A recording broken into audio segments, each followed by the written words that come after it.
तो लेट्स क्रैकेट की magazine analysis series में आपका स्वागत है। और विज्ञान प्रगति मैगजीन फरवरी 2022 की आप लोगों के सामने मार्केट वैल्यू जो है वो इसकी 30 रुपीज़ की मैगजीन आपको मिलेगी। लेकिन इसकी पीडीएफ जो है वो आपको अवेलेबल कराई जाएगी। क्लीन पीडीएफ है, टेलीग्राम चैनल पर आपको ये पीडीएफ आराम से मिल जाएगी, तो वहाँ से डाउनलोड कर लीजिएगा। उसका लिंक आपको डिस्क्रिप्शन में दिया गया है। तो CSIR का प्रकाशन है, बहुत समय से हम इसको डिस्कस कर रहे हैं। काफ़ी इंपॉर्टेंट आर्टिकल्स हिंदी के लिए आपको यहाँ पर मिल जाते हैं, ठीक है। तो हिंदी में ये सब चीज़ें लिखी हुई हैं, पूरी मैगजीन हिंदी में है। इंग्लिश में अगर आपको देखनी है तो साइंस रिपोर्टर मैगजीन आप यहाँ पर फॉलो कर सकते हैं। तो चलिए आगे चलते हैं और देखते हैं कि कौन कौन से आर्टिकल्स हमारे यहाँ पर काम के हो जाते हैं। तो ये कुछ आर्टिकल्स दिए गए हैं, इसमें हमारे काम का देखो, पहला आर्टिकल अच्छा है, दूसरा आर्टिकल अच्छा है, तीसरा अच्छा नहीं है, चौथा हम थोड़ा सा देखेंगे, ठीक है, पाँचवा आर्टिकल बिल्कुल भी अच्छा नहीं है। तो इस तरीके से कुछ आर्टिकल्स काम के हो जाते हैं, कुछ आर्टिकल्स काम के नहीं होते। तो उन चीज़ों को देखते हुए आगे बढ़ते हैं। ये आपको मिलेगा कि ये सब दिया गया है और यहाँ पर एडिटोरियल है। एडिटोरियल अच्छा निकलता है लेकिन इस बार हमारे किसी काम का नहीं है, ठीक है। पत्रिका के बारे में ही बताया गया है, नॉट इम्पोर्टेंट। उसके बाद आगे चलें तो ये पहला आर्टिकल है और पहला आर्टिकल जो है वो आपको इस चीज़ के बारे में बताता है। लिखा हुआ है प्राकृतिक आकृतियाँ और उसके अंदर नई वैज्ञानिक खोजों की प्रेरक। अब इस आर्टिकल के अंदर बेसिकली 3 टर्म्स जो हैं वो यहाँ पर यूज़ किए गए हैं। उसमें से पहला टर्म यहाँ पर है आपका बायोमिमेटिक्स, दूसरा है बायोमिमिक्री और तीसरा यहाँ पर है बायोनिक्स। तीनों टर्म्स साइमल्टेनियसली यूज़ कर ली जाती हैं, लेकिन तीनों में थोड़ा थोड़ा सा अंतर भी यहाँ पर होता है। कुल मिला के इस आर्टिकल को हम यहाँ पर डिस्कस नहीं करेंगे क्योंकि आर्टिकल हमारे एग्ज़ाम में कहीं पर भी फिट नहीं बैठता। सिलेबस के हिसाब से इसके ऊपर कोई भी ना तो ऐसे लिखने के लिए आएगा, ना ही पीटी का कोई पॉइंट निकलने की चांसेस है। तो बेसिकली आर्टिकल बताना क्या चाह रहा है उस चीज़ को यहाँ पर आप समझ लेते हैं। आर्टिकल ये बताना चाह रहा है कि जैसे प्रकृति में अलग अलग तरीके की जीव जंतु मौजूद हैं, ठीक है, अलग अलग तरीके के पक्षी मौजूद हैं, उन सभी से हमने कुछ ना कुछ सीखा है। जैसे हमने आकाश में पक्षियों को उड़ते हुए देखा, तो हमने पक्षियों को उड़ते हुए देख करके हमने यहाँ पर एरोप्लेन बनाए, ठीक है। तो यही बात आपको यहाँ पर समझ में आनी चाहिए कि जो नेचुरल एनवायरनमेंट है उससे हमने यहाँ पर सीख करके अपने आधुनिक युग में जीने की कुछ तकनीकों को यहाँ पर खोजा है, ठीक है। कुछ वैज्ञानिक खोजें जो हैं वो इस आधार पर बनाई गई हैं कि जंतु, वनस्पति, उनकी आंतरिक संरचना, उनकी एक्सटर्नल जो संरचना है या इंटरनल संरचना है वो किस तरीके की है, उससे हमने कुछ सीखा और यहाँ पर कई समाधान यहाँ पर दिए। तो ये आर्टिकल आपको बस इतना ही यहाँ पर बता रहा है कि जैसे एक पक्षी है तो उसको देख करके हमने एरोप्लेन बनाया, ऐसे ही और भी चीज़ें हैं लाइक शार्क वगैरह हैं तो उसके लिए हमने सबमरीन वगैरह इस तरीके से बनाई, ओके। तो ये चीज़ें आपको बताती हैं कि बायोमिमेटिक्स, बायोमिमिक्री और बायोनिक्स किस तरीके से यहाँ पर वर्क करती हैं। तो कुछ भी नहीं है, ये तीनों टर्म इनका मतलब पता होना चाहिए बस। इनका मतलब यहाँ पर साफ साफ निकल करके आता है कि अनेक प्रकार की जो वैज्ञानिक खोजें यहाँ पर हुई हैं उनकी प्रेरणा का आधार क्या है। तो उनकी प्रेरणा का आधार यहाँ पर आपको मिलेगा कि वो जो जीव जंतु पृथ्वी पर मौजूद हैं वो इसके प्रेरणा का आधार यहाँ पर हो जाते हैं। तो जैसे नाम में ही है बायो, तो बायो का मतलब क्या होता है, लिविंग एक तरीके से, ओके। तो ये सब जो ऑर्गेनिजम्स यहाँ पर हैं जो नेचर ने खुद ही बनाए हैं वो सब हमारे लिए कुछ वैज्ञानिक खोजों का आधार यहाँ पर बने हैं। उनकी बाह्य संरचना, उनकी आंतरिक संरचना को देखते हुए हमने ये सब चीज़ें यहाँ पर डेवलप की हैं। तो कुल मिला के आगे चलो अगले आर्टिकल पर। यहाँ पर आपके काम का किसी भी चीज़ में कुछ नहीं है, ऐसे ही सूर्यमुखी के फूल को देखकर ये कुछ बनाया, लेकिन सब कुछ जानना इसमें इंपॉर्टेंट नहीं है। आप समझो कि कहाँ लिखने के लिए आ सकता है, कहाँ लिखने के लिए नहीं आ सकता। ऐसे ही आप यहाँ पर देखो कि कंगारू को हमने कंगारू बायोनिक कंगारू यहाँ पर बनाया, ठीक है। ये जो आपका कंगारू है ये बेसिकली आपको पता हो तो उछाल यानी छलांग लगा करके आगे बढ़ता है, ठीक है। एक छलांग लगाने में ये जो है वो कई सारी एनर्जी का यहाँ पर कह सकते हैं कि उसको सेव करता है, ठीक है, एनर्जी सेविंग का काम करता है। तो इसी तरीके के बेस पर हमने ये यहाँ पर डेवलप किया। ये बायोनिक कंगारू है और ये जो है वो एनर्जी सेविंग का काम यहाँ पर करेगा। तो इस तरीके की चीज़ें यहाँ पर डेवलप की जा रही हैं, ओके। बस इतना आप यहाँ से ध्यान में रखोगे। ऐसे ही हमने यहाँ पर देखो लिखा हुआ है बायोनिक लीफ यहाँ पर तैयार की है। बायोनिक लीफ यहाँ पर तैयार की है, जैसे ओरिजिनल लीफ होती है ना, जिस तरीके की आपकी पेड़ की होती है, प्राकृतिक प्रकाश संश्लेषण यहाँ पर होता है, ऐसे ही आपका बायोनिक लीफ पर भी यही काम होगा। लेकिन वो प्रकाश संश्लेषण नहीं होगा, वो हम यहाँ पर जो करेंगे वो करेंगे माइक्रोबियल एक्टिविटीज़, ठीक है। याद रखना इस चीज़ को। हम यहाँ पर जो है वो माइक्रोब्स का यूज़ करते हुए ईंधन जो है वो यहाँ पर बनाएंगे। तो जिस तरीके से आपका माइक्रोबियल फ्यूल सेल यहाँ पर वर्क करता है उसी तरीके से ये आपकी जो है वो बायोनिक लीफ भी यहाँ पर वर्क करेगी। तो ओरिजिनली प्रकाश संश्लेषण में होता क्या है, प्रकाश चाहिए, पानी चाहिए, कार्बन डाइऑक्साइड चाहिए, ग्लूकोज बनता है, ऑक्सीजन वगैरह यहाँ पर बनती है। बायोनिक लीफ में क्या होगा, प्रकाश चाहिए, पानी चाहिए और सूक्ष्म जीव चाहिए, जिनको मैं यहाँ पर आपसे कह रहा हूँ माइक्रोब्स, या इनको दूसरी भाषा में माइक्रो ऑर्गेनिजम्स भी कहा जाता है। ठीक है, तो ये माइक्रो ऑर्गेनिजम्स प्रकाश और पानी की उपस्थिति में ईंधन का निर्माण यहाँ पर करेंगे, और ये ईंधन जो है वो बायोफ्यूल वगैरह के रूप में यहाँ पर जाना जाता है, जो कि आज के समय की एक सबसे इम्पोर्टेंट डिमांड के रूप में यहाँ पर उभर करके आया है, क्योंकि हम जो है वो हाइड्रोकार्बन फ्यूल को यहाँ पर यूज़ नहीं कर सकते, क्योंकि उससे भारी मात्रा में CO2 वगैरह जनरेट होती है, जो कि प्रकृति को ग्लोबल वार्मिंग और क्लाइमेट चेंज जैसी एक्टिविटीज़ को प्रभावित करती है। ठीक है, तो इन सब चीज़ों के चलते यहाँ पर आपकी बायोनिक लीफ जो है वो निकल करके आई, और इस बायोनिक लीफ के ज़रिए हम जो है वो ईंधन को यहाँ पर तैयार करेंगे। किसकी मदद से, याद रखना, जीवाणुओं की मदद से ईंधन को यहाँ पर तैयार किया जाएगा। इसका एक फ़ायदा और है, जब हम बात करते हैं बायोफ्यूल की, तो वो कई तरीके के होते हैं, first generation, second generation, third generation. First generation food crop की बेस पर थी, सेकेंड जनरेशन भी आपकी जो है वो और ज़्यादा, मतलब फूड क्रॉप तो नहीं थी, फ्यूल क्रॉप यहाँ पर उगाई जाती थी। थर्ड में जो है वो आपकी यहाँ पर आपको माइक्रोब्स मिल जाएंगे, तो एक तरीके से आप इसको थर्ड जनरेशन बायोफ्यूल के रूप में भी यहाँ पर जान सकते हो। बायोफ्यूल फर्स्ट जनरेशन और सेकंड जनरेशन के बिल्कुल भी अच्छे नहीं है, क्यों? क्योंकि हमारे पास जो कुल कृषि योग्य भूमि है वो बहुत ही कम हो गई है। ठीक है, और तो और फूड क्रॉप्स जो हैं वो आपकी, वो हमें चाहिए न्यूट्रिशनल सिक्योरिटी के लिए, तो हम उनको फ्यूल के रूप में यूज़ नहीं कर सकते, तो इसीलिए फ्यूल के रूप में हमें कोई और एक्टिविटीज़ लेकर के आनी पड़ेंगी, जो कि माइक्रोब्स के बेस पर इस तरीके की टेक्नोलॉजीज़, जिसको बायोनिक लीफ आप यहाँ पर कह रहे हो, ये हमारी मदद यहाँ पर करेगी। तो ये इस तरीके से आपका यहाँ पर बन करके तैयार होगा, और इस तरीके से ये आपकी मदद करेगा बायोनिक लीफ। ठीक, तो कुल मिला के यही समझो कि ये सब जो चीज़ें हैं उनमें वर्ड यूज़ हो रहा है बायो, इसका मतलब ये है कि कहीं ना कहीं लिविंग ऑर्गेनिजम्स, यानी कि जो जीवित प्राणी हैं, उनका यूज़ यहाँ पर होगा। ठीक है, चाहे वो माइक्रोब्स हों, चाहे वो आपके प्लांट्स हों, प्लांट बेस्ड प्रोटीन्स हो सकती हैं, ओके, या फिर आपका यहाँ पर कोई भी एनिमल या बर्ड जो है वो यहाँ पर हो सकते हैं, जिससे देख कर के हमने कुछ यहाँ पर सीखा हो। ठीक है, तो इन सब का यूज़ हम यहाँ पर इस तरीके से करते हैं। ये जो आपकी बायोनिक लीफ है वो बेसिकली एक तरीके की कृत्रिम पत्ती है। ये जो है वो आपकी कृत्रिम पत्ती है, ये इस तरीके की है जैसे आपकी प्लांट की लीफ होती है ना, सेम इस तरीके से डेवलप इसको यहाँ पर किया गया है। ये सूरज की ऊर्जा को यहाँ पर आपका एब्जॉर्ब करेगी, वाटर हम इसको यहाँ पर देंगे, लाइट तो यहाँ पर सूरज से यहाँ पर आपकी पड़ी रही है। ठीक, और यहाँ पर आपके माइक्रोब्स रहेंगे। ठीक है, क्योंकि हम माइक्रोब्स की यानी जीवाणुओं की मदद से इस चीज़ को तैयार कर रहे हैं, और ये जो है वो इसके ज़रिए सूर्य के प्रकाश और वातावरण और साथ में साथ हाइड्रोजन को भी यहाँ पर एब्जॉर्ब करेगी। ठीक है, और इस तरीके से आपका जो है इन अणुओं को विघटित करके ईंधन के रूप में यहाँ पर आपका तैयार करेगी, जिसको कहेंगे फ्यूल, और ये फ्यूल जो है हम वेरियस एक्टिविटीज़ के लिए यहाँ पर यूज़ कर सकते हैं। ओके, इसमें हम फिर कैटलिस्ट वगैरह का भी यहाँ पर यूज़ कर सकते हैं, यानी कि जिनको उत्प्रेरक कहते हैं उनका भी यूज़ यहाँ पर कर सकते हैं। उत्प्रेरक जो हैं वो किसी भी रासायनिक अभिक्रिया को यहाँ पर उसकी रफ्तार को यहाँ पर बढ़ा देते हैं, लेकिन जैसे यूज़ किए जाते हैं वैसे ही यहाँ पर लास्ट में बच भी जाते हैं। तो प्रकाश संश्लेषण का एक तरीके से कृत्रिम प्रतिरूप हमने यहाँ पर तैयार किया है।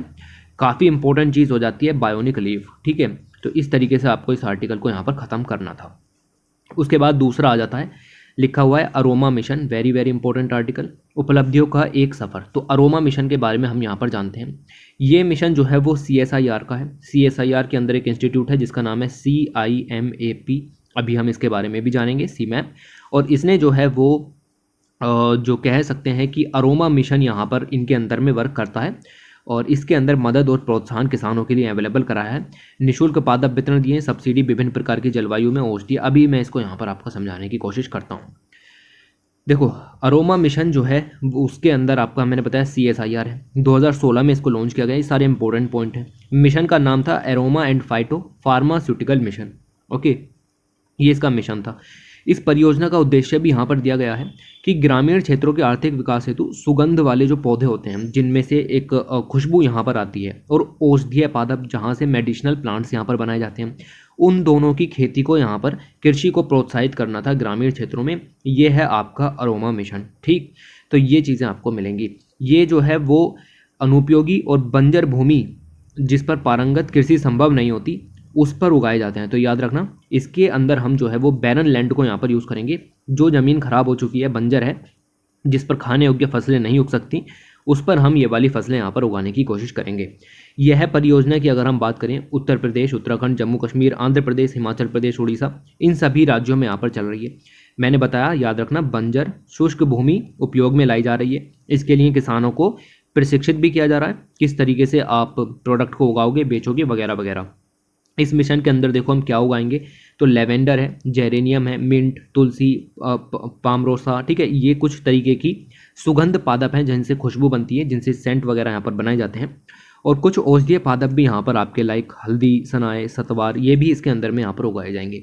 तो अरोमा मिशन के अंदर में क्या क्या उगाया जाएगा, ये उगाया जाएगा। अरोमा मिशन के प्रारंभ में लक्ष्य रखा गया था कि लगभग 6000 हेक्टेयर की बंजर भूमि पर इस चीज़ को उगाएंगे। तो ये अरोमा मिशन जब शुरू किया गया था तब ये लक्ष्य रखा गया था, लेकिन अब अरोमा मिशन दुगने रफ्तार से यहाँ पर चलेगा, यानी कि हमने 2.0 इसका दूसरा फेज़ यहाँ पर लॉन्च किया है। और उसके अंदर हम जो भूमि है वो 13,000 हेक्टेयर की यहाँ पर लाने की कोशिश कर रहे हैं, या फिर 30,000 हेक्टेयर की, ठीक है। इसको मैं अभी यहाँ पर क्लियर करता हूँ। 13,000 हेक्टेयर, 30,000, आई थिंक 30,000 हेक्टेयर की हम भूमि यहाँ पर इसके अंदर लेकर के आने की बात कर रहे हैं। अब ये मिशन CSIR के अंदर तो है ही। CSIR के अंदर अलग अलग इंस्टीट्यूशंस हैं, उनमें से एक है आपका CMAP, जिसको कहते हैं केंद्रीय औषधि एवं सुगंध पादप संस्थान। लखनऊ में इसका हेडक्वार्टर है। ये इस मिशन का जो है वो कोऑर्डिनेटर यहाँ पर है। बाकी कुछ और भी हैं, उनका नाम आपको यहाँ पर याद रखने की ज़रूरत नहीं है। अरोमा मिशन लॉन्च किया गया, उसके बाद कुछ उपलब्धियाँ भी मिली। इससे जितने भी किसान यहाँ पर जुड़े थे उनको हमने निःशुल्क पादप वितरण किया, सब्सिडी भी अवेलेबल कराई। ओके, विभिन्न प्रकार की जलवायु में अलग अलग तरीके का प्रशिक्षण भी यहाँ पर दिया, किस तरीके से उगाए जाएं, उन्नत किस्में अवेलेबल कराई, नवीन प्रौद्योगिकी अवेलेबल कराई, कौशल विकास भी यहाँ पर दिया, बाजार भी उपलब्ध कराए, सीधी बैठक कंपनियों के साथ, सीधे कंपनीज जो भी आपकी परफ्यूम वगैरह यहाँ पर डेवलप करती हैं, क्योंकि ये सुगंध पौधे हैं, ठीक है, तो इनसे परफ्यूम या फिर कॉस्मेटिक वगैरह का जो सामान बनेगा उन कंपनी से डायरेक्ट लिंक यहाँ पर हमने अवेलेबल करा है किसानों के लिए। अरोमा मिशन की अगर हम बात करें तो इसके अंदर हमने बौद्धिक संपदा का उत्पादन किया, कौशल विकास दिए, ये सब चीज़ें कॉमन यहाँ पर हो जाती हैं। इस समय जो है वो आपके कश्मीर में एक ज़िला है जिसका नाम है डोडा ज़िला, वहाँ पर लगभग 500 किसानों ने मक्का की खेती को ख़त्म करके लेवेंडर की कृषि को अपनाया है। मैंने बताया लेवेंडर जो है वो एक तरीके से आपकी सुगंध पादप के रूप में यहाँ पर है, जिसका प्रमोशन हम लेवेंडर कल्टीवेशन के अंदर में यहाँ पर कर रहे हैं।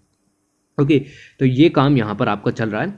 ये मिशन जो है वो इस तरीके से प्रभावित किया गया, इनकी आय भी कई गुना यहाँ पर बढ़ी है। ओके, तो ये सारे पॉइंट यहाँ पर आप ध्यान रखोगे। जम्मू कश्मीर के अंदर ये क्यों उगाई जा रही है, क्योंकि जम्मू एंड कश्मीर का जो वातावरण है वो इस तरीके का है जैसे यूरोपीय देशों का वातावरण यहाँ पर है। यूरोपीय देशों में लेवेंडर की खेती बहुत ही भारी मात्रा में की जाती है, उस तरीके की जलवायु जम्मू कश्मीर में भी अवेलेबल है। इसीलिए हम जम्मू कश्मीर में अलग अलग डिस्ट्रिक्ट, सारी डिस्ट्रिक्ट्स के नाम यहाँ पर दिए गए हैं, वहाँ पर हम इनकी खेती यहाँ पर कर रहे हैं। ओके, तो ये चीज़ें ध्यान रखो। और काफ़ी भारी मात्रा में सुगंध तेल का उत्पादन हमने यहाँ पर किया है। अब ये जो आपका एरोमा मिशन है और इसके अंदर में हम जो लेवेंडर यहाँ पर आपकी उगा रहे हैं, इसको कहा जाता है पर्पल रेवोल्यूशन, बैंगनी क्रांति। क्यों? क्योंकि जो इसके जो पुष्प होते हैं वो बैंगनी कलर के होते हैं, जैसा कि आप ऊपर इमेज में देख सकते हैं। तो इसीलिए इसको कहते हैं पर्पल रेवोल्यूशन, बैंगनी क्रांति। लेवेंडर के मीठी सुगंध होती है, नन्हे फूल यहाँ पर आपको मिलेंगे। कश्मीर की जलवायु उसके लिए अनुकूल है, मैंने आपको बताया। डोडा ज़िले में भी उगाया जा रहा है, जैसा कि हमने यहाँ पर पढ़ा।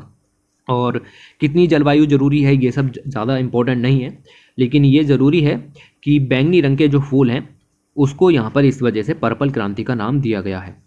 यूरोप से जम्मू में लाई गई थी 90 के दशक में और यहाँ पर उगाया गया, उन्नत किस्में यहाँ पर उगाई गई जम्मू एंड कश्मीर के अंदर।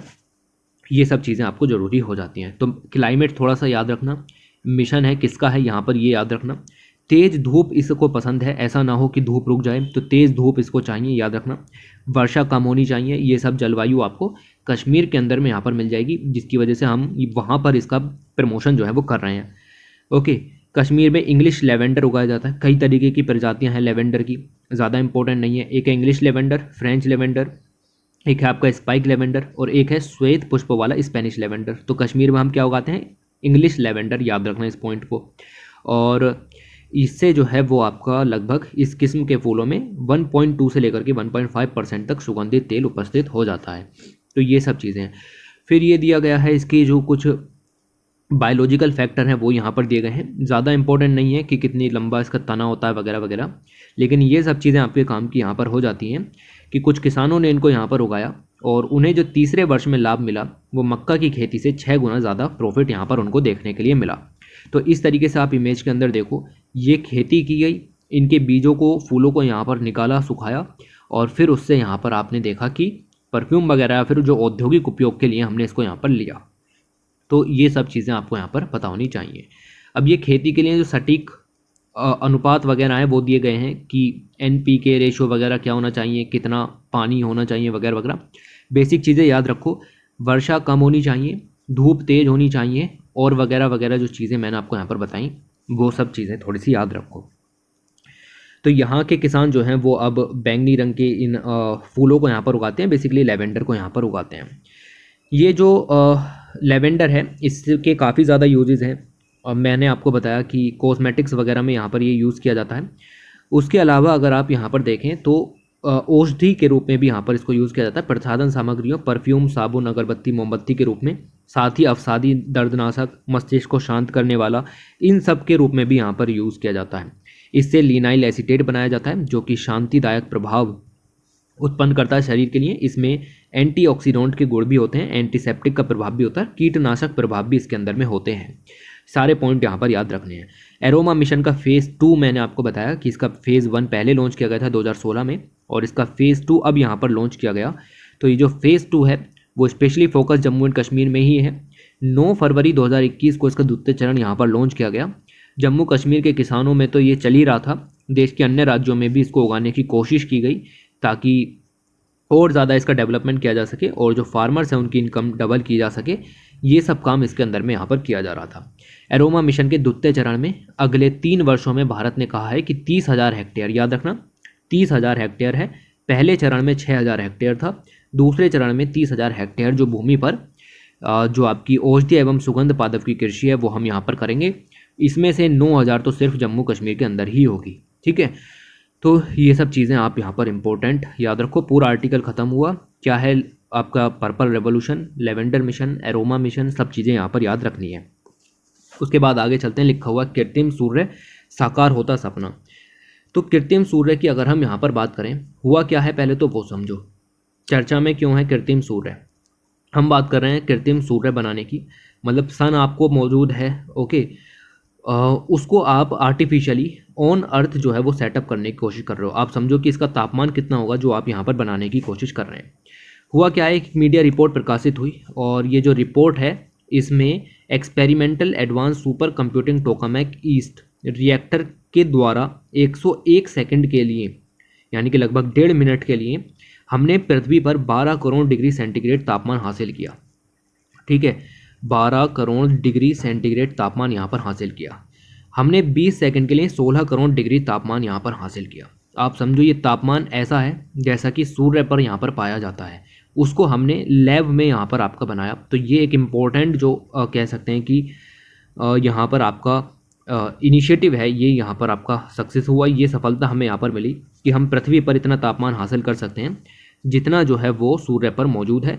इसका फ़ायदा क्या है, इसका फ़ायदा ये है कि सूर्य पर जो नाभिकीय संलयन की अभिक्रियाएँ होती हैं, हम वो सारी अभिक्रियाएँ अब पृथ्वी पर भी कर सकते हैं।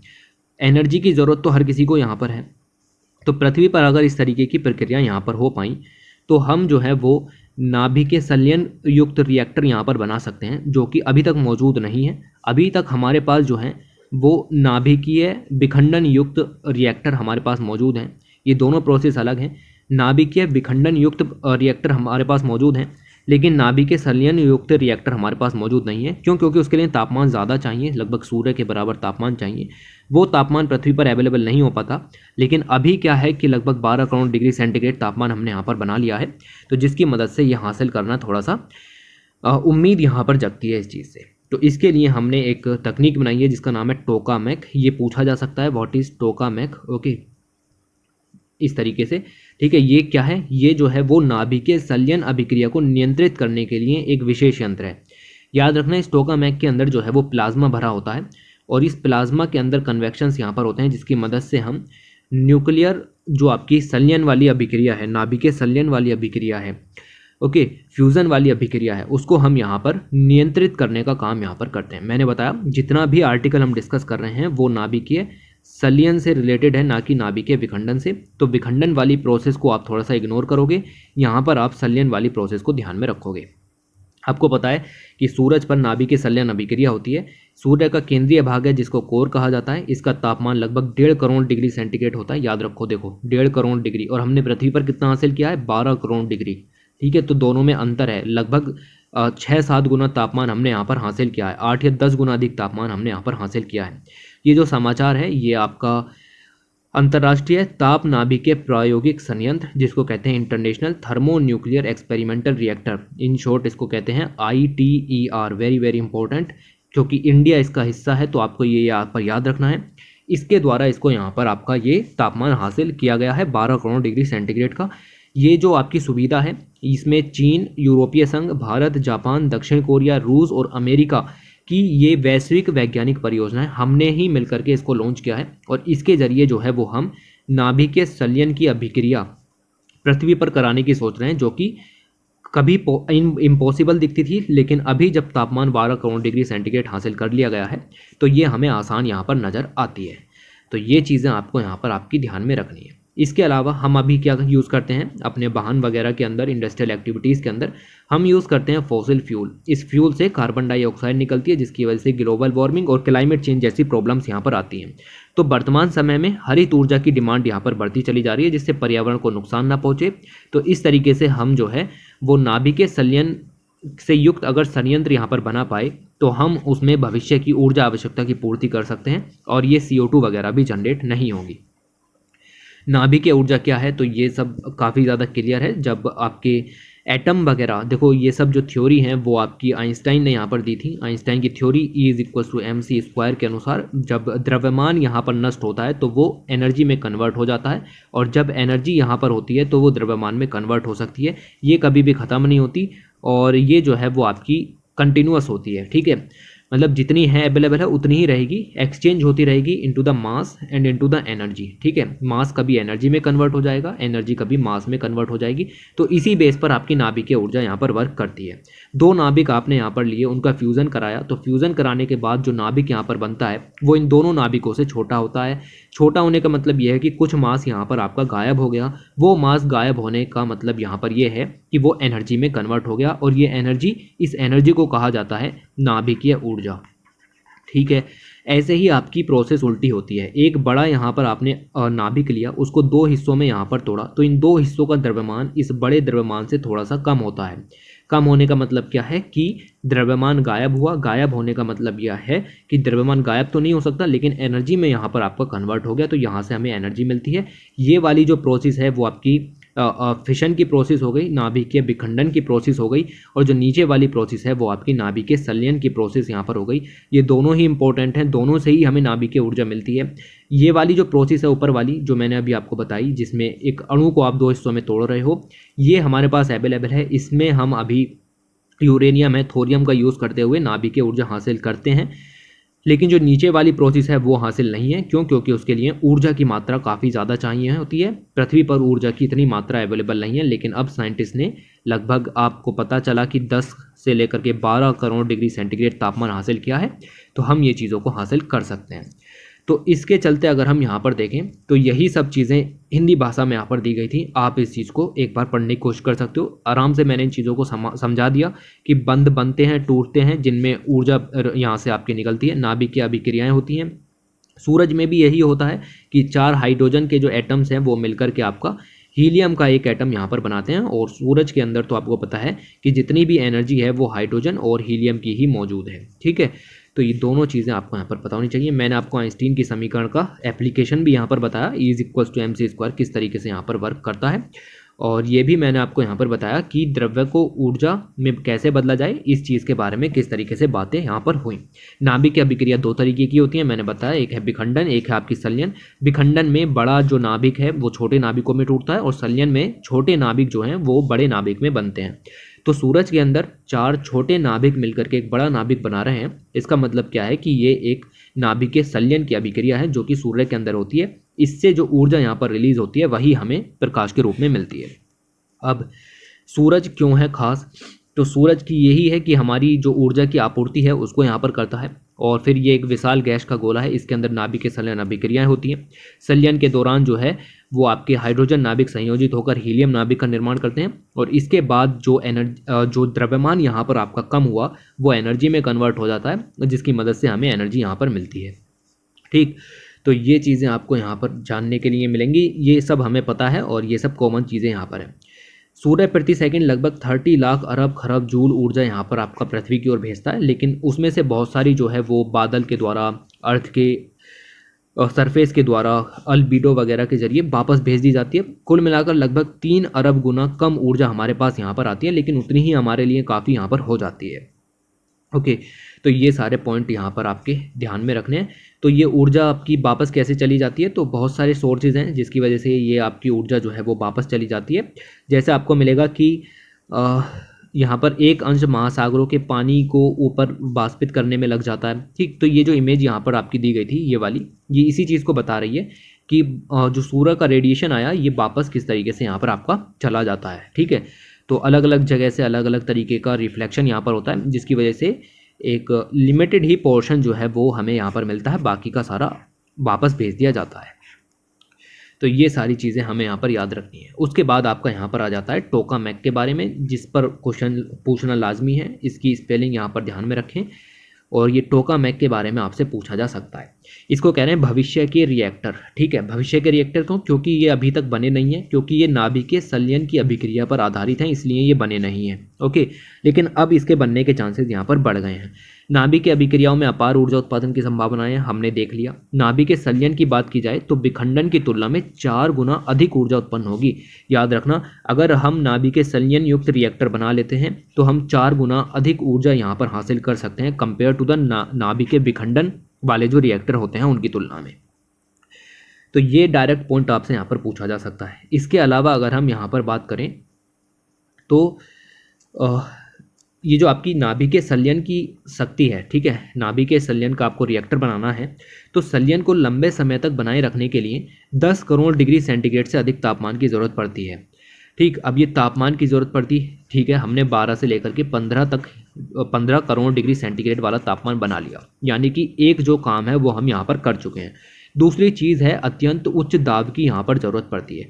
ये जो अत्यंत उच्च दाब है ये हम यहाँ पर अवेलेबल करा रहे हैं टोकामेक के जरिए। ठीक है, इस चीज़ को आप यहाँ पर ध्यान रखोगे। टोकामेक मैंने क्या बताया, ये नाभिकीय संलयन की अभिक्रिया को नियंत्रित करने का यंत्र है। नियंत्रित कैसे होगी, जब जो चीज़ें हमें इसके लिए चाहिए वो सुटेबल हों, और सुटेबल होने के लिए तापमान हमें मिल गया, हमें टोकामेक जिसकी मदद से हम प्लाज्मा धारण करने की शक्ति और अत्यंत उच्च दाब इन दोनों को यहाँ पर कंट्रोल करने की कोशिश करेंगे।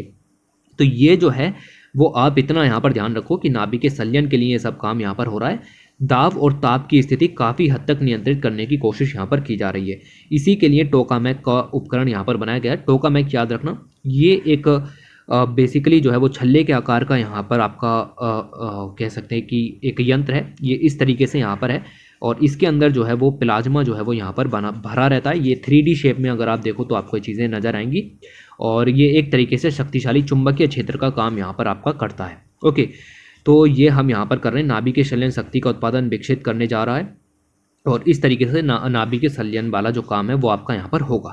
पहले किस तरीके से इसके ऊपर काम चल रहा है वो सब इम्पोर्टेंट नहीं है, लेकिन ये चीज़ आप यहाँ पर समझो कि ये जो काम है वो इस समय यहाँ पर चल रहा है। ऑलराइट, उसके बाद अगर हम देखें तो जो आपका ITER है, जिसके बारे में मैंने आपको बताया, international thermo nuclear experimental reactor, ये फ्रांस में स्थित है, और इसके लिए हम अंतर्राष्ट्रीय सहयोग हासिल कर रहे हैं। बेसिकली हम भी इसमें जुड़े हुए हैं, तो अंतर्राष्ट्रीय सहयोग तो हम दे ही रहे हैं। ये तो कॉमन है कि ITER जो है उसके अंदर यूरोपीय संघ, चीन, भारत भी इसके अंदर में मौजूद है। 2005 में भारत इसके अंदर यहाँ पर जुड़ा, और 2006 में हमने इसके अंदर काम करना यहाँ पर शुरू कर दिया, और एक अलग ऑर्गेनाइजेशन बनाई जिसका नाम है ITER इंडिया के नाम से। ठीक है, ITER इंडिया के नाम से हमने अलग ऑर्गेनाइजेशन बनाई जो कि इंडिया स्पेसिफिक काम देखेगी। हम ITER के अंदर जो आपके न्यूक्लियर फ्यूज़न से रिलेटेड रिएक्टर्स हैं, नाभिकीय संलयन से रिलेटेड रिएक्टर्स हैं, उनके लिए अलग अलग टेक्नोलॉजी अवेलेबल कराते हैं। लाइक क्रायोसेट है, इन वॉल शीडिंग है, कूलर वाटर सिस्टम वगैरह वगैरह हम यहाँ पर अवेलेबल कराते हैं। तो ITER इंडिया के अंदर हम ये सब काम करते हैं, और इसमें हमने प्लाज्मा अनुसंधान संस्थान भी जो है वो इंडिया के अंदर है, वो इसके अंदर में वर्क करता है, क्योंकि जो आपका टोकामैक है उसके अंदर प्लाज्मा का वर्क है, तो इसलिए ये काम यहाँ पर करता है। इंडिया ने भी 2 अलग अलग तरीके के टोकामैक्स यहाँ पर डेवलप किए हैं। एक का नाम है आदित्य और दूसरे का नाम है आपको मिलेगा SST-1। ठीक है, अब हम SST-2 भी डेवलप कर रहे हैं, लेकिन वो अभी इतना न्यूज़ में नहीं है, तो इतना आप यहाँ पर ध्यान रखो। कम से कम इतना तो याद रखो कि इंडिया ने भी टोकामैक्स जो हैं वो यहाँ पर डेवलप किए हैं। तो कुल मिला के हम जो है वो नाभिकीय संयंत्र जो हैं उनको यहाँ पर बढ़ावा देने की बात कर रहे हैं। याद रखना, संलयन की बात की है हमने, विखंडन की बात यहाँ पर नहीं की। तो ये आर्टिकल आपका यहाँ पर इस तरीके से जो है वो ख़त्म हुआ। आप देख सकते हैं ये आर्टिकल पूरा यहाँ पर इस तरीके से ख़त्म हुआ है। अब आगे चलते हैं और आगे जो आर्टिकल है वो आपको मिलेगा सोलार कलंक के बारे में। और ये जो आपके सौर कलंक हैं इनको सन स्पॉट यहाँ पर कहते हैं दूसरी भाषा में। ठीक है, सन स्पॉट, ब्लैक स्पॉट जो सूरज के ऊपर आपको मिलते हैं। ये आर्टिकल काफ़ी इंपॉर्टेंट है, इसके अंदर काफ़ी सारी डेफिनेशन है। सूरज के अंदर जितनी तरीके की प्रक्रियाएँ होती हैं वो सभी आपको इस आर्टिकल के अंदर देखने के लिए मिल जाएंगी। काफ़ी इंपॉर्टेंट ये आर्टिकल यहाँ पर आपके लिए हो जाता है। तो चलिए देखते हैं और किस किस तरीके के पॉइंट हमारे लिए काम के हैं उनको भी यहाँ पर जानने की कोशिश करते हैं। और यहाँ पर आप देखो, यहाँ से आर्टिकल शुरू है। ये है हमारा सूरज, और सूरज के अंदर आपको अलग अलग तरीके की लेयर्स यहाँ पर मिल जाएंगी। ये तो आपको अब तक पता चल ही गया होगा कि ये नाभिकीय संलयन भट्टी के रूप में वर्क करता है। और इसका जो चमकदार बाह्य पृष्ठ है उसको हम फोटोस्फीयर कहते हैं, प्रकाश मंडल कहते हैं, सौर तल कहते हैं। इसका तापमान 6000 डिग्री सेंटीग्रेड होता है। यह अगर हम देखें तो इसके ऊपर आपको ही सन स्पॉट्स दिखते हैं। ठीक है, तो जो आपकी बाहरी सतह है वहाँ पर आपको सन स्पॉट्स देखने के लिए मिलेंगे। अस्थायी रूप से निर्मित होते हैं, मतलब कुछ समय के लिए होते हैं और धीरे धीरे विलोपित होते रहते हैं, आते रहते हैं, बहुत लंबे समय तक भी रुक सकते हैं। ये किस तरीके से होते हैं, कैसे होते हैं, उनको हम अभी यहाँ पर जानने की कोशिश करेंगे। इनकी जो निर्माण प्रक्रिया है वो अभी 100% हमें नहीं पता कैसे होते हैं, लेकिन कुछ अनुभव हमने यहाँ पर लगाए हैं।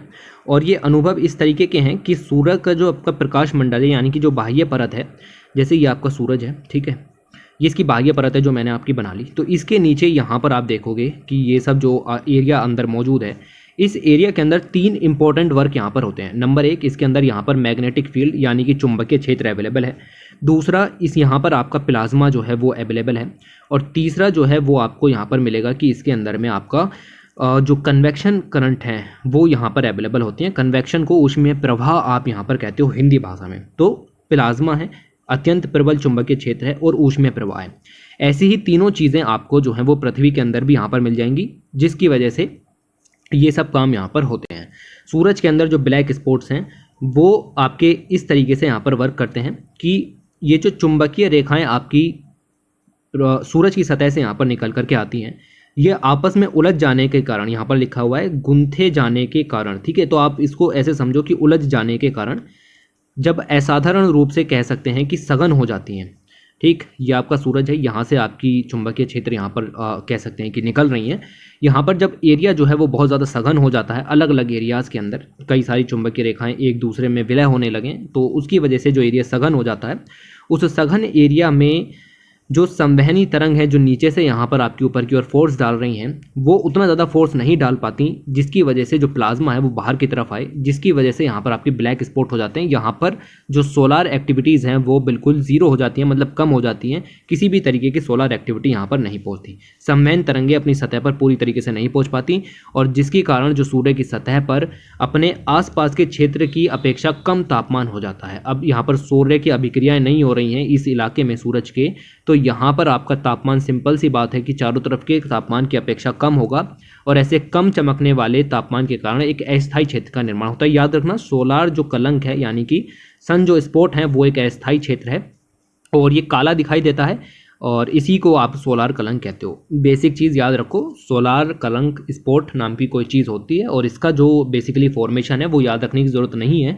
लेकिन कुछ समझो कि इसके अंदर जो चीज़ें हैं वो आपकी सूरज के अंदर मौजूद एलिमेंट्स के कारण ये चीज़ें यहाँ पर आपकी हो रही हैं। ओके, सोलार कलंक का बताया कि ये प्रकाश मंडल के नीचे जो आपका चुंबकीय क्षेत्र कई तरीके से गुथा हो जाता है या फिर सघन हो जाता है, उसकी वजह से ये सब चीज़ें होती हैं। इंपॉर्टेंट पॉइंट यहाँ पर ये हो जाते हैं कि अपना आकार परिवर्तित कर सकती हैं, कुछ किलोमीटर से लेकर के बहुत बड़ी भी हो सकते हैं कलंक। ओके, और इसका जो तापमान है वो सूर्य की सतह के तापमान का लगभग आधा या उससे भी कम होता है। ओके, तो ये चीज़ें ध्यान रखो। तापमान तो कम होगा ही, लेकिन वो कितना होगा तो समझो आधा भी हो सकता है, 1/3 भी हो सकता है, और कहीं कहीं पर 1/4 भी हो सकता है। तो ये वेरिएबल जो चीज़ें हैं इनको याद रखने की जरूरत नहीं, बट इतना समझो कि तापमान कम होगा। सोलार कलंक के दो हिस्से होते हैं। देखो ये है एक सन स्पॉट, ठीक है, ये आपका सन स्पॉट है, ये सूरज है पीला पीला जो दिख रहा है, इसी के बीच में जो ब्लैक कलर का यहाँ पर है ये आपका सन स्पॉट यहाँ पर हो गया। तापमान कम होगा। ये जो बिल्कुल डार्क एरिया है उसको UMBRA यानी अम्ब्रा कहते हैं, और यहाँ पर आपका पेनम्ब्रा इस तरीके से हो गया। तो जहाँ पर आपका थोड़ा सा दोनों चीज़ें मिक्स हैं उस एरिया को आप पेनम्ब्रा कहोगे, और जो बिल्कुल डार्क एरिया है उसको अम्ब्रा यहाँ पर आप कहोगे। तो ये दोनों जो डेफिनेशन है वो आपको यहाँ पर मिल जाएंगी। ये चीज़ें आपको यहाँ पर ध्यान में रखनी है। याद रखना एक सूरज की जो साइकिल है वो 11 वर्ष की यहाँ पर होती है। प्रत्येक 11 वर्ष में सूरज जिस सौर चक्र से गुजरता है उसमें सूर्य के दोनों चुंबकीय ध्रुव जो अपना स्थान विनिमय यहाँ पर कर सकते हैं। तो जो सूरज की जो अपनी चुंबकीय साइकिल यहाँ पर है वो 11 साल की यहाँ पर है, 11 वर्ष की यहाँ पर है, और उस 11 वर्ष की साइकिल के दौरान जो उसके चुंबकीय ध्रुव हैं, एक उत्तरी ध्रुव होगा एक दक्षिणी ध्रुव होगा, ये आपस में अपनी जो कह सकते हैं कि स्थान है उसको यहाँ पर चेंज कर लेते हैं। तो 11 वर्ष की साइकिल के दौरान जो चुंबकीय क्षेत्र में ये परिवर्तन इस तरीके से यहाँ पर होते हैं, उसके कारण जो आपके सोलार कलंक हैं उनका भी स्थान यहाँ पर परिवर्तित होता रहता है। ठीक, ये चीज़ आप यहाँ पर ध्यान में रखोगे। जब एक सौर चक्र के दौरान यानी कि लगभग 11 साल की ये साइकिल है, 1 2 3 4 इस तरीके से 11 साल यहाँ पर होंगे आपके, और 11 साल की साइकिल के दौरान जब सबसे ज़्यादा सौर कलंक यहाँ पर दिखते हैं तो उसको कहते हैं सोलार मैक्सिमम। हिंदी में इसको सौर अधिकतम कहते हैं। वेरी इंपॉर्टेंट डेफिनेशन, आसानी से समझ में नहीं आती लेकिन ये चीज़ें यहाँ पर याद रखो। जब सबसे कम सौर कलंक यहाँ पर दिखाई पड़ेंगे तो उसको न्यूनतम सौर कहते हैं, यानी कि सोलार मिनिमम कहते हैं। ये डेफिनेशन है सोलार मैक्सिमा की और सोलार मिनिमा की, ये आपको यहाँ पर ध्यान में रखनी है। उसके अलावा एक पॉइंट और यहाँ पर आपको ध्यान में रखना है कि सबसे ज़्यादा मतलब जब भी आपको देखने के लिए मिलेगा maximum number of solar spots, सबसे ज़्यादा सौर धब्बे जब आपको देखने के लिए मिलेंगे तो आप समझो कि विषुवत रेखा से 10 डिग्री सेंटीग्रेड के अंदर ही होते हैं। ये आपका सन है, इसको अगर मैं 2 भागों में बांट दूं तो लगभग 10 डिग्री के एरिया तक आप यहाँ पर लो तो इतने एरिया में आपको सबसे ज़्यादा सन स्पॉट देखने के लिए मिल जाएंगे। ऊपर जाते जाते ये सन स्पॉट जो है वो कम होते रहते हैं। ये पॉइंट आपको ध्यान में रखना है। किस तरीके से होते हैं ये जानने की कोशिश मत करो, उलझ जाओगे। ओके, तो ये चीज़ें आपको यहाँ पर ध्यान में रखना है। इसके अलावा एक पॉइंट और यहाँ पर ध्यान में रखना है, ये सब पॉइंट्स हैं जो आपको रटने पड़ेंगे, ठीक है। सौर धब्बों के चुंबकीय क्षेत्र की शक्ति पृथ्वी के चुंबकीय क्षेत्रों से 1000 गुना अधिक हुआ करती है। तो मैंने बताया सूरज पर जो सिस्टम है प्लाज्मा वगैरह का, वो सब सेम सिस्टम आपका अर्थ पर भी मौजूद है। सूरज पर इसकी वजह से कुछ और प्रक्रियाएं होती हैं, अर्थ पर इसकी वजह से कुछ और प्रक्रियाएं होती हैं, लेकिन जो आपका अर्थ का मैग्नेटिक फील्ड है वो कमज़ोर है सूरज के मैग्नेटिक फील्ड की तुलना में। तो सोलार धब्बों की चुंबकीय क्षेत्र की शक्ति पृथ्वी की चुंबकीय क्षेत्र से 1000 गुना अधिक यहाँ पर होती है। ओके, उसके बाद जब बहुत सारे सोलार स्पॉट यहाँ पर हो जाएंगे तो सूरज की सतह पर भीषण हलचल यहाँ पर होने लगेगी और अति चुंबकीय प्रबल तरंगों का निर्माण फलस्वरूप लाखों किलोमीटर के दायरे में ऊष्मा की प्रचंड लपटें उठती हैं। देखो अब अंदर से तो सूरज के अंदर से ऊर्जा तो सेम निकलेगी। अब मान लो यहाँ पर एक ब्लैक स्पॉट है, यहाँ पर आपका सन स्पॉट है, यहाँ पर सन स्पॉट, यहाँ पर सन। अब यहाँ पर जो तापमान है वो कम होगा, लेकिन बाकी के जो इलाके हैं वहाँ पर जो तापमान है वो यहाँ पर बढ़ जाएगा, ठीक है। तो यहाँ पर अगर तापमान यहाँ पर बढ़ जाता है तो जो प्लाज्मा है वो ब्रीच कर करके आपका जो सन का एटमॉस्फेयर है, लाइक दिस एटमॉस्फेयर, यहाँ पर आपका ये पहुँच जाता है। इस प्रक्रिया को आप यहाँ पर सोलार फ्लेयर कहते हैं, ठीक है। इस प्रक्रिया को आप यहाँ पर कहते हो सोलार फ्लेयर्स, ये लिखी हुई है टर्म यहाँ पर। इसको सोलार ज्वाला भी कहा जाता है और असाधारण मात्रा में ऊर्जा बाह्य सौर मंडल में प्रभावित होती है। क्यों होती है ये मैंने आपको बताया। जहाँ पर स्पॉट हो गए वहाँ पर तो एनर्जी जाएगी नहीं, लेकिन जो बाकी के इलाके हैं वहाँ पर एनर्जी ज़्यादा जाएगी। ओके, तो ये चीज़ें यहाँ पर आपकी हो गई। तो इसको आप कहोगे क्या, सोलार फ्लेयर। ये आपकी डेफिनेशन, ये आपको पता होनी चाहिए। कभी कभी तो ये प्लाज्मा का विस्फोट इस तरीके से हो जाता है, मतलब ये प्लाज्मा यहाँ पर निकल रहा है, ठीक है, निकल रहा है, ठीक है, लेकिन कभी कभी उसमें यहाँ पर आपका भारी मात्रा में विस्फोट भी होता है। तो जिसकी वजह से जो प्लाज्मा है वो आपका फैल जाता है पूरे एटमॉस्फेयर में सन के। इस फैलने की प्रक्रिया को कहा जाता है कोरोनल मास इजेक्शन, कोरोना द्रव्य उत्प्रेक्षण। ये पूरी घटना आपको यहाँ पर ध्यान में रखनी है। ये अलग अलग डेफिनेशन है, सभी याद रखनी है, सारी इंपॉर्टेंट है। ओके, तो ये काफ़ी दूरी है और यहाँ पर मिलेगा कि बाह्य अंतरिक्ष में ये बहुत दूर तक जो है वो प्लाज्मा जो है वो इस तरीके से यहाँ पर आपका फैलता है। अब प्लाज्मा यहाँ से आपका दूर तक निकला, प्लाज्मा निकलेगा तो उसके साथ जो चार्ज्ड पार्टिकल हैं जिनको कहते हैं आवेशित पार्टिकल्स, वो भी आपके सूरज के वातावरण में यहाँ पर फैल जाएंगे।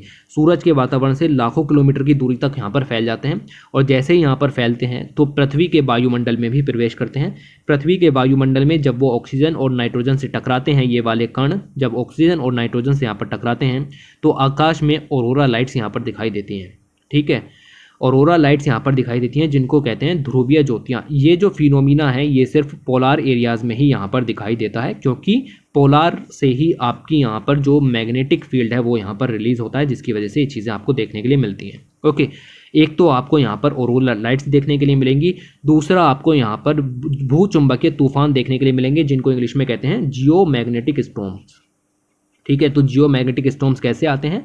चार्ज्ड पार्टिकल जो सूरज से यहाँ पर निकलते हैं वो ऑक्सीजन और नाइट्रोजन से टकराते हैं, जिसकी वजह से जो मैग्नेटिक स्टॉर्म्स यहाँ पर बनते हैं और इन स्टॉर्म्स के कारण जो बिजली यहाँ पर चमकती है उसको ध्रुवीय ज्योतियाँ या ऑरोरा लाइट्स यहाँ पर कहते हैं। ठीक, तो ये चीज़ें आपकी यहाँ पर ध्यान में रखनी है। इन दोनों के कारण पृथ्वी पर जो रेडियो उपकरण हैं या फिर GPS प्रणाली हैं वो सब खराब हो जाती हैं। ये सब चीज़ें आपको देखने के लिए मिलेंगी। ऐसे ही आपको मिलेगा कि 10वां सौर चक्र जब यहाँ पर था, 10th सोलार साइकिल जब यहाँ पर आपकी चल रही थी, उस दौरान भी ये सब हुआ था। और इसी घटना को आपका बेसिकली एक साइंटिस्ट है उन्होंने यहाँ पर आपका देखा कि भूचुंबकीय तूफान यानी जो मैग्नेटिक स्टॉर्म किस तरीके से आ रहे हैं, इनके पीछे का रीज़न क्या है, तो उन्होंने इसके बारे में बताया। तो इस फिनोमिना का नाम आपका कैरिंगटन फिनोमिना भी यहाँ पर रख दिया गया। ठीक है, तो ये कैरिंगटन फिनोमिना क्या है, तो ये एक तरीके से आप समझो कि जो जियोमैग्नेटिक स्टॉर्म है उनसे रिलेटेड यहाँ पर है। इन्होंने इसके बारे में यहाँ पर आपका जो है वो बताया, ये रहे ये। ओके, तो ये सब चीज़ें इन्होंने यहाँ पर देखी और इसके बाद ये आपको इतना आर्टिकल पता होना चाहिए था कि इस तरीके से ये जियोमैग्नेटिक स्टॉर्म्स और ये सब चीज़ें वर्क करती हैं। फिलहाल ये आर्टिकल यहाँ पर ख़त्म होता है। क्या होता है सोलार फ्लेयर, क्या होता है सोलार मैक्सिमम, क्या होता है सोलार मिनिमम, क्या होता है कोरोनल मास इजेक्शन, क्या होता है ऑरोरा लाइट्स, क्या होती हैं जियोमैग्नेटिक स्टॉर्म्स, ये सब चीज़ें आपको पता होनी चाहिए थी और आपको इस आर्टिकल से आसानी से क्लियर हो भी गई होंगी। इसके बाद हम आगे चलते हैं। लिखा हुआ है CSIR और उसके अंदर में एक ऑर्गेनाइजेशन है जिसका नाम है निस्पर। उसका स्थापना दिवस समारोह था, तो वहाँ पर कुछ स्टार्टअप्स वगैरह की बात की गई। ये हमारे किसी काम की नहीं, कोई बड़ी स्कीम लॉन्च नहीं की गई, सिर्फ बातें की गई कि स्टार्टअप किस तरीके से मदद करते हैं। तो वो सब चीज़ें हमें पता है कि स्टार्टअप्स किस तरीके से मदद करते हैं, इसके अंदर ज़्यादा जाने की ज़रूरत नहीं है। अर्थव्यवस्था के लिए काफ़ी इंपॉर्टेंट होते हैं, स्टार्टअप हो या MSME सेक्टर हो, वो सब काफ़ी इंपॉर्टेंट है। और ये सब चीज़ें जो हैं वो हम कुरुक्षेत्र वगैरह मैगजीन में काफ़ी डिटेल में डिस्कस करते हैं। यहाँ से आपको ज़्यादा निकालने की ज़रूरत नहीं है, क्योंकि स्थापना समारोह है, कोई बड़ी स्कीम लॉन्च होती तो हम यहाँ पर इस आर्टिकल को ख़त्म कर लेते। उसके बाद आगे चलते हैं और यहाँ पर आपको मिलेगा, लिखा हुआ है किफ़ायती और जोखिम प्रतिरोधी घरों का निर्माण। CSIR के 80 वर्ष हो गए, तो उसमें ये आर्टिकल यहाँ पर दिया गया है। इसमें बेसिकली बात की जा रही है, साइक्लोन आया, सुनामी आई, अलग अलग तरीके के भूकंप वगैरह यहाँ पर आते हैं, तो आपको पता है कि उससे जो घर यहाँ पर हैं उनको नुकसान पहुँचता है। ठीक है, जो इंफ्रास्ट्रक्चर है, बिल्डिंग्स वगैरह है, उन सब में हानि यहाँ पर पहुँचती है, जिससे इकोनॉमी भी हर्ट होती है और जो इंडिविजुअल है जिसका वो घर वगैरह है या फिर उसकी पूरी लाइफ उससे जुड़ी हुई थी, उसको भी यहाँ पर नुकसान पहुँचेगा। तो यहाँ पर बात किया जा रहा है कि ऐसे घरों का निर्माण किया जाए जो कि सुनामी आए तो कोई फ़र्क ना पड़े घर के ऊपर, ठीक है, साइक्लोन आए तो कोई घर के ऊपर असर ना पड़े, जोखिम प्रतिरोधी घर हो यहाँ पर। तो ये वर्ड आपको समझ में आया, जोखिम प्रतिरोधी का क्या मतलब है। ठीक, अब जोखिम प्रतिरोधी की बात कर रहे हैं और उसके ऊपर लिखा हुआ है किफ़ायती, यानी कि अफोर्डेबल। ऐसा भी ना हो कि घर इतना महंगा बना के डाल दो कि खरीदने की औकात भी ना हो। ठीक, मतलब आदमी खरीद ना पाए और फिर आप उससे यहाँ पर कह रहे हो कि जोखिम प्रतिरोधी घरों में रहो। ठीक, तो ये चीज़ें आपके लिए थोड़ी सी इंपॉर्टेंट हो जाती हैं कि किफ़ायती और जोखिम प्रतिरोधी घर यहाँ पर होने चाहिए। अब ये जो जोखिम यहाँ पर वर्ड है, इसके अंदर मैंने बताया साइक्लोन है, सुनामी है, इसके अंदर क्लाइमेट चेंज भी आ जाता है। ठीक, क्लाइमेट चेंज का असर पड़ता है इंफ्रास्ट्रक्चर पर, बिल्कुल पड़ता है, तो वो भी इसके अंदर में इंक्लूड यहाँ पर होता है। तो अब ये सब चीज़ें हैं जो मैंने आपको बता दिया वही है, बाकी कुछ और जो चीज़ें हैं, जो फैक्ट यहाँ पर रह गए हैं वो दिए गए हैं। आप देख सकते हो कि साइक्लोन फैनी आया, एम्फन आया, इन सब के कारण भारी वर्षा हो जाती है, घर पूरी तरीके से टूट जाते हैं। तो अब ये जो घर है वो आपको इस तरीके से बनाए जाएंगे कि ये टूटे ना, और इसके लिए केंद्रीय भवन अनुसंधान संस्थान जो कि CSIR के अंदर में वर्क करता है, उसने उड़ीसा सरकार के साथ भी एमओयू वगैरह साइन किए और अलग अलग स्टेट के साथ भी एमओयू साइन किए। तकनीकी सहायता वगैरह यहाँ पर अवेलेबल कराएंगे, कारीगरों को प्रशिक्षण देंगे, अभियंताओं को क्षमता नियंत्रण करेंगे और 5 दिनों की ऑफलाइन ऑनलाइन ट्रेनिंग भी देंगे। पंचायती राज विभाग वगैरह के साथ मिलकर के इस तरीके के जो घर हैं वो यहाँ पर आपके तैयार किए जाएंगे।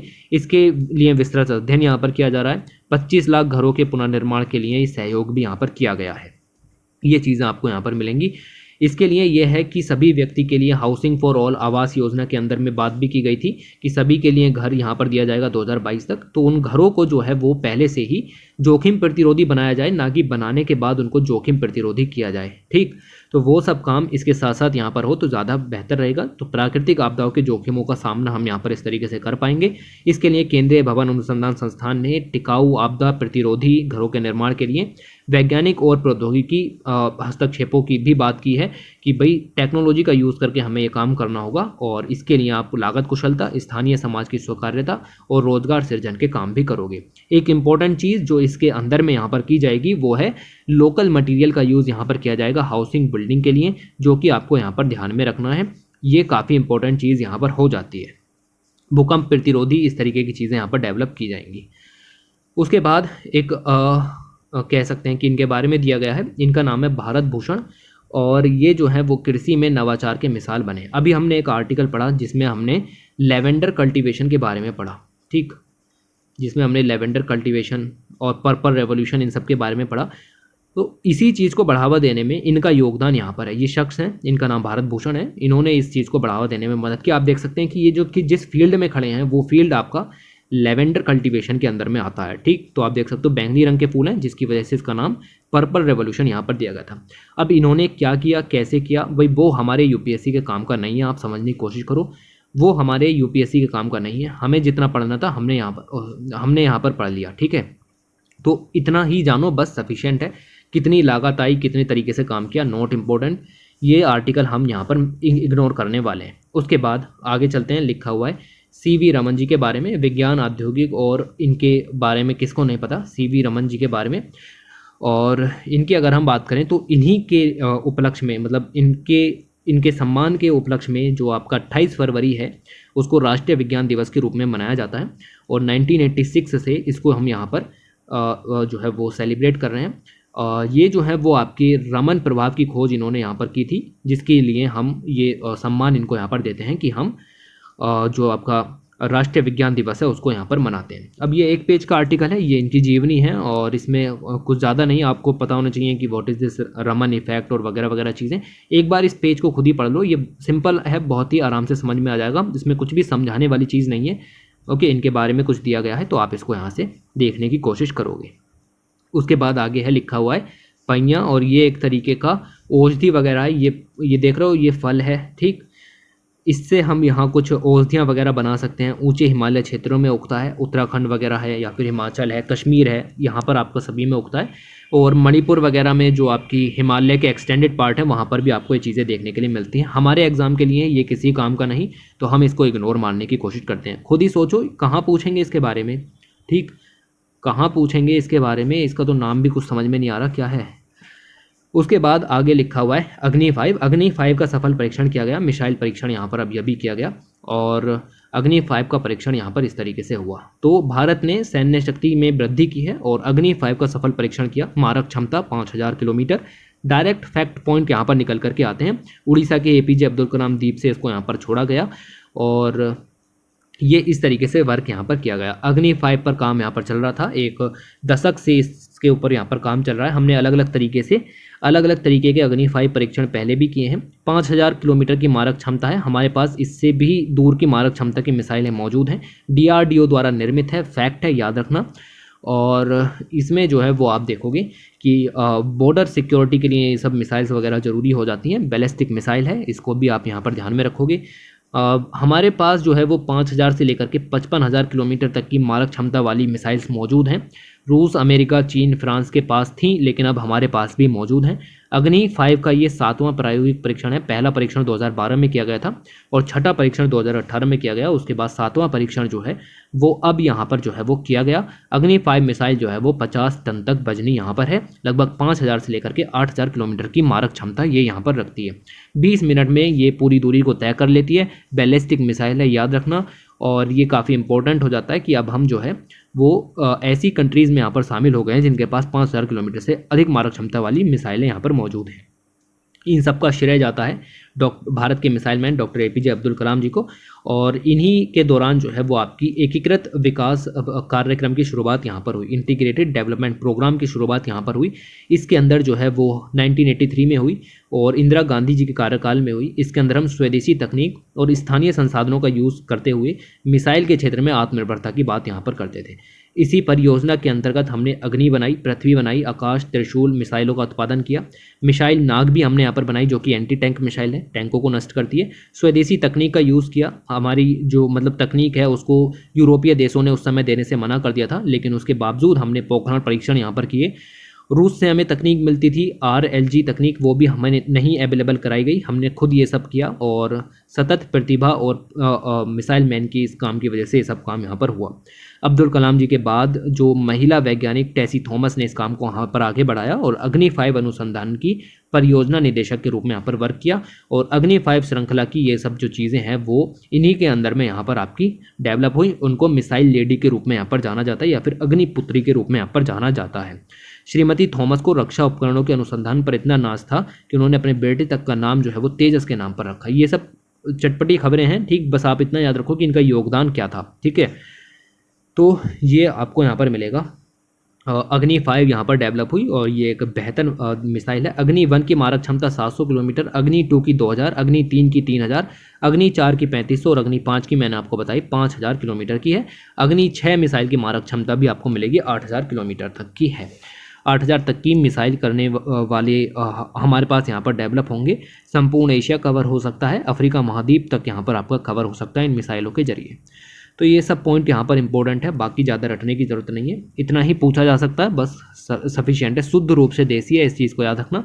एक भी उपकरण जो है वो इम्पोर्टेड नहीं है या फिर दूसरी कंट्री से नहीं आया है। उसके बाद आगे जो है वो जेम्स वेब स्पेस टेलीस्कोप के बारे में है, जिसको कहते हैं JWST। और ये जो JWST है दिसंबर 2021 में यहाँ पर आपका लॉन्च किया गया था और जो अन्य ग्रहों पर जीवन के संकेतों के रहस्य को खोजेगा। इसके बारे में कम से कम 5 बार पढ़ा चुका हूँ, लेकिन फिर से यहाँ पर आया है तो इसको एक बार जल्दी से डिस्कस यहाँ पर करते हैं। इसका नाम याद रखिएगा, इसका नाम है जेम्स वेब स्पेस टेलीस्कोप और इसके बारे में देखते हैं। ज़्यादा डिटेल में नहीं जाएंगे, लेकिन जो पॉइंट्स यहाँ पर हैं एक बार आपको रिवाइज हो जाएगा। अगर आप थोड़ी सी वीडियोस फॉलो करते हैं तो ये चीज़ें हम पढ़ चुके हैं। इसके ज़रिए हम देखेंगे कि ये जो आपका नासा का है, ठीक है, पहला पॉइंट आपको यहाँ पर ये याद रखना है। जो जेम्स वेब स्पेस टेलीस्कोप है ये आपका हबल स्पेस टेलीस्कोप को यहाँ पर रिप्लेस करेगा। हबल स्पेस टेलीस्कोप को 1990 में लॉन्च किया गया था, इसकी लाइफ पूरी हो गई तो अब इसको वापस बुला लिया गया है और अब इसकी जगह पर जेम्स वेब स्पेस टेलीस्कोप यहाँ पर वर्क करेगा। ब्रह्मांड के बारे में जानकारी देगा, किस तरीके से हमारा ब्रह्मांड यहाँ पर डेवलप हुआ।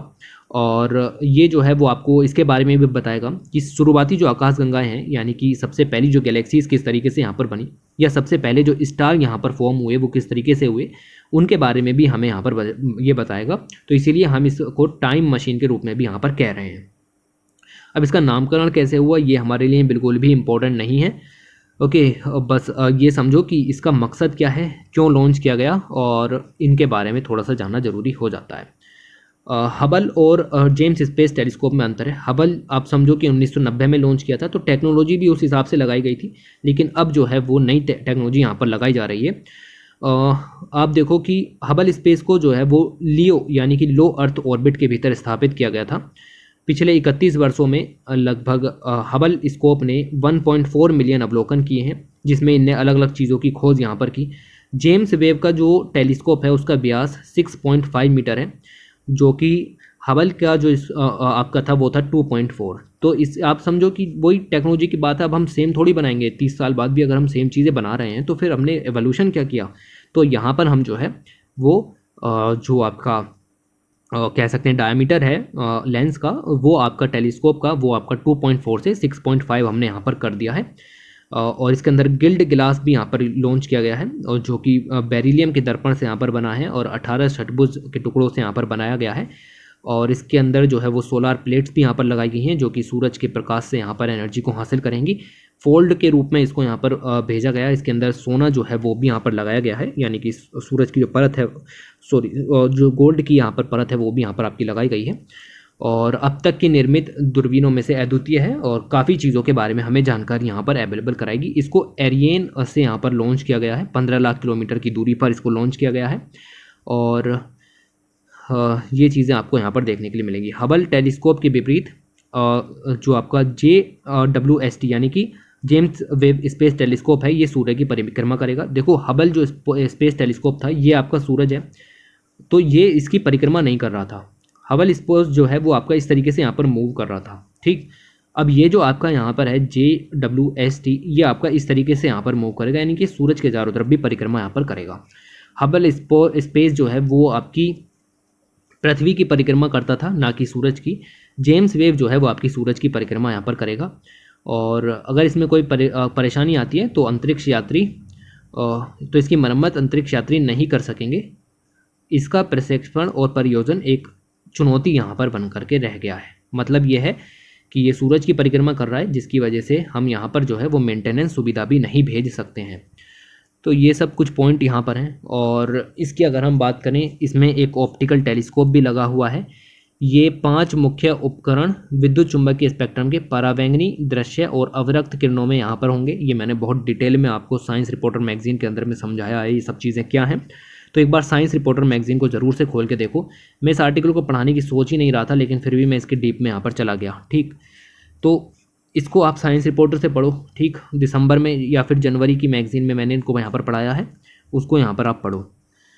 तो जेम्स वेब स्पेस टेलीस्कोप दुनिया का अब तक का सबसे शक्तिशाली, सबसे बड़ा स्पेस टेलीस्कोप है। और मोड़ करके यानी कि फोल्ड करके रखा गया था और वापस जा कर के ये जो स्पेस है वहाँ पर जा कर के ये खुल गया, ओपन हो गया, जिस तरीके से मदद यहाँ पर आपकी करेगा।